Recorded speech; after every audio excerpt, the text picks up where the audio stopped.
the practice reps and game plan, play calls, all those things, execution, fundamentals. It's just a mix of everything that we got to keep working at, and that's what separates the good teams from the great teams this time of year, and we definitely have to improve there. And is there anything you can take from like what you guys did in the last couple minutes against Dallas to maybe apply it going forward, or is that such a different situation that it just kind of limited to that? Yeah, I think the focus sense of urgency, we definitely have talked about making sure we start the game in that mode. The whole death ground strategy where there's nowhere to go but go score, it's over. I think we got to find a way to have a sense of urgency, have a sense of focus at the beginning of the game to play at a lot higher level and call plays at a better level and coach at a better level when we start the game, and not wait till our backs are against the wall. Go to Sam Fortier. Jaden hasn't played a ton of super cold games like this one could be this weekend. What, if anything, do you do to game plan for that? Yeah, I mean, we've had some colder temperatures recently, but I think that's one of those deals you just have to go play. I think one guy that I always point to is Mahomes never played in cold weather, and he's about as good as I've ever seen now in Kansas City. So it's just a thing that the great ones adapt to and compete and find a way to get it done. And your biggest focus this week to get this offense back on track? Yeah, just to start fast. I think the biggest struggles we've had the last 2 weeks really are on third down. We've done a great job on third down, continue to stay on the field, which allowed us to play with more tempo and play downhill. And we haven't been good on third down, and that stopped some drives. And then last week, obviously, turning the ball over in plus territory, and then have an explosive play and turn it over. We can't do that. So we've talked about just all of us coaches and players just locking back in and resetting. We know we get a little break after this, so resetting this week, going all in, and trying to play at the level we know we can play at. Go to Nikki. Sorry. Just what have you seen from the Titans defense? I mean, just what are some of the challenges they've had?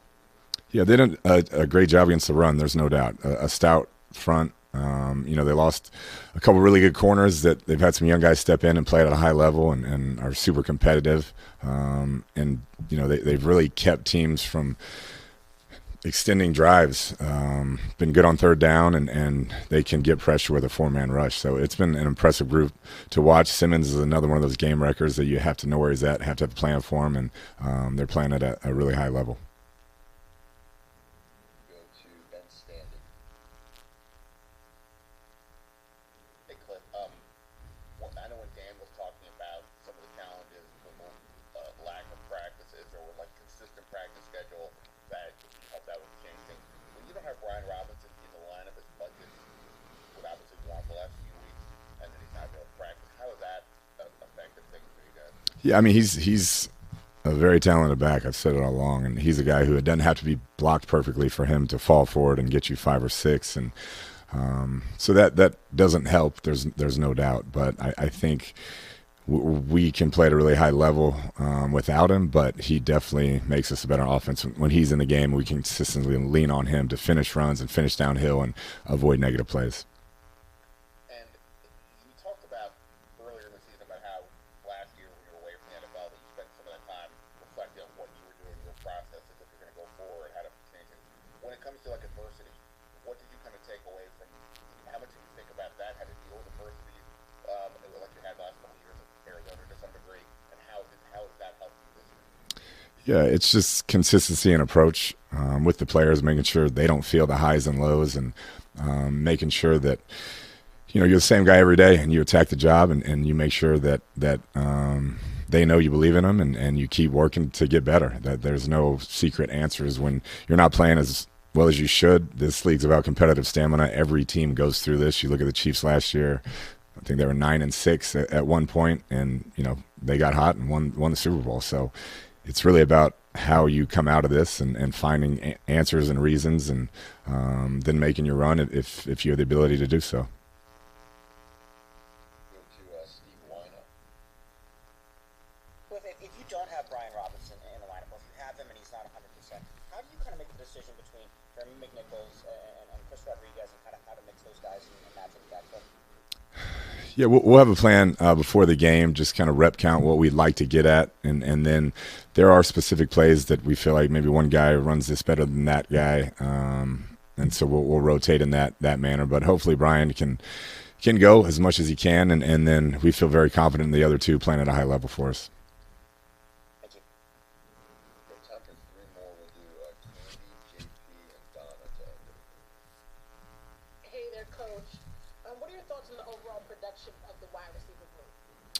I think it continues to get better. Terry's a guy we have to get the ball to more, get more targets to throughout the game. There's no doubt about that. I've been really impressed with Noah since he's been here. I've mentioned that before. And then Diami, I'm really proud of him, the plays he's made. He's a very explosive player and has just continued to get better since we got here. Very serious approach, great work ethic, and just keeps making plays when he's called upon.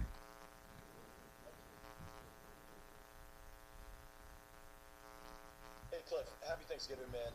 I'm curious, you got Wiley in the protocol. Kind of throughout the last month or so, you kind of had to move around some offensive line pieces. How does the decision making process go? Obviously, you got the medical side of it, but then is it you and Bobby? Do you talk to DQ? Like, how do you guys decide what pieces to put where when you're juggling the line? Yeah, I mean, it always starts with medical staff and player. He's got to feel at his best. Sometimes you have to save them from themselves because they want to be out there, they want to play, and if we know, hey, we're going to put them in a disadvantageous position, then you got to kind of save them from themselves. But it's a DQ and AP type conversation, and I always have my opinion, but we want to make sure the player's health and safety and confidence is at the forefront. Donna says she's good, so you're a good coach. Appreciate it. Thank y'all. Happy Thanksgiving.